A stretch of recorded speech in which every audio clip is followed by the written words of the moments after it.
caranya coba teman-teman cek kata-kata yang berada di depannya.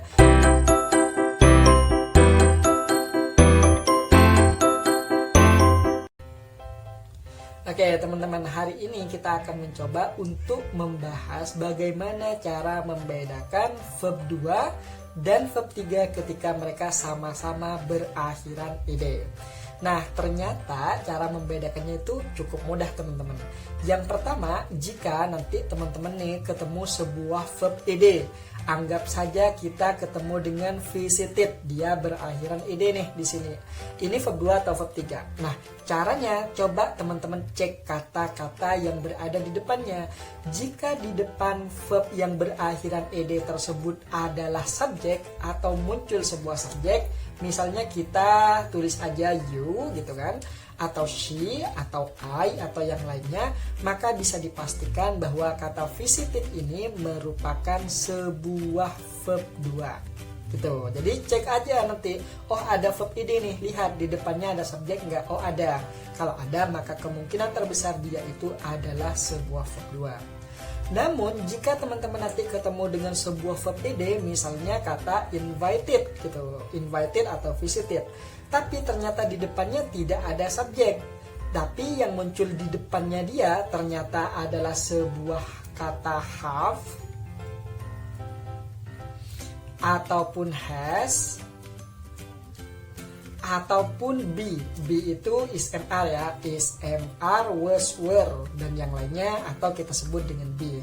Maka jika teman-teman ketemu dengan verb ed seperti ini dan di depannya muncul sebuah have, has, ataupun be, atau had juga boleh, maka bisa dipastikan bahwa dia itu adalah sebuah verb 3. Jadi sekali lagi, jika di depan verb ed-nya muncul subjek, maka dia adalah verb 2.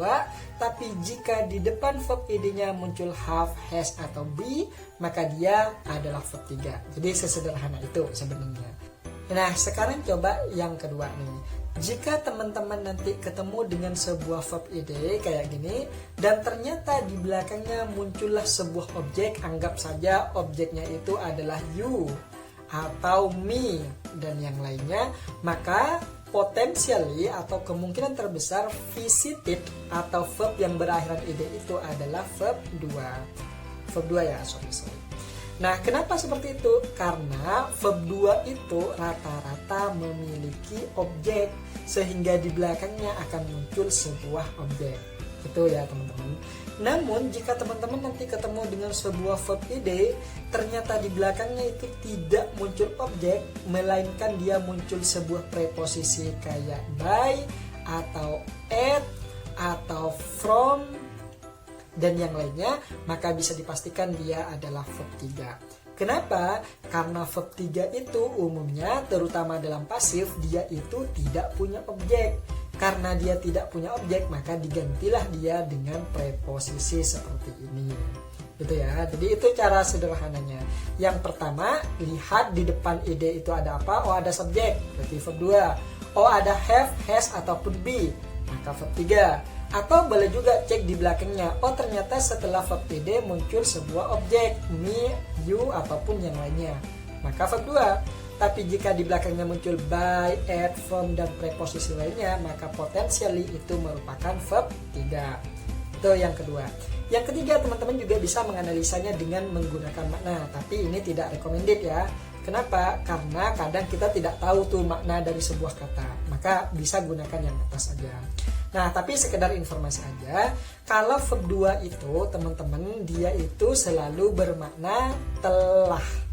Jadi kalau teman-teman bermakna telah, misalnya saya telah minum, maka di situ pasti verb 2. Saya telah mengunjungi, maka di situ pasti verb 2. I visited, saya telah mengunjungi. Itu berarti dia verb 2, teman-teman. Ya. Namun jika teman-teman nanti bermakna, kata tersebut bermakna baru saja, maka dia itu pasti verb 3. Misalnya I have visited, saya baru saja mengunjungi gitu. Jadi dia bermakna baru aja gitu. Nah, kalau bermakna baru aja, maka dia bisa dipastikan verb 3 gitu ya. Atau yang terakhir, kalau dia bermakna di ataupun ter, maka jelas dia itu verb 3. Jadi seperti ini. Jadi ciri-ciri yang ketiga itu bisa teman-teman lihat dari segi makna. Kalau maknanya telah berarti verb 2. Kalau maknanya dia itu baru saja atau baru aja gitu kan, dia verb 3. Maka kalau dia itu bermakna di ataupun ter, maka dia juga verb 3. Jadi verb 3, ini juga verb 3, yang ini yang verb 2. Jadi seperti itu teman-teman ya. Jadi gampang banget. Lalu bagaimana kalau misalnya kita ketemu dengan kasus yang seperti ini nih. The boy, misalnya the boy visited by bla bla bla bla bla bla misalnya. Nah, kira-kira ini verb 2 atau verb 3? Jawabannya adalah verb 3. Lo kok bisa lihat di belakangnya ada preposisi. Ini ciri-ciri yang paling kuat dari verb 3. Verb 3 itu rata-rata diikuti oleh sebuah preposisi. Loh, tapi kan di depannya tidak ada have, tidak ada has, atau tidak ada is and are was were. Kok bisa dibilang kayak gitu? Nah, ini yang kita sebut dengan metode elipsis, lebih tepatnya metode reducing. Ini merupakan teori tingkat lanjutan. Nanti insya Allah saya bahas di video berikutnya. Yang penting belajar dulu sedikit-sedikit, 5 menit, 6 menit cukup lah. Yang penting paham banget gitu ya. Nah, habis ini saya kasih soal-soal, jadi teman-teman coba kerjain sendiri ya.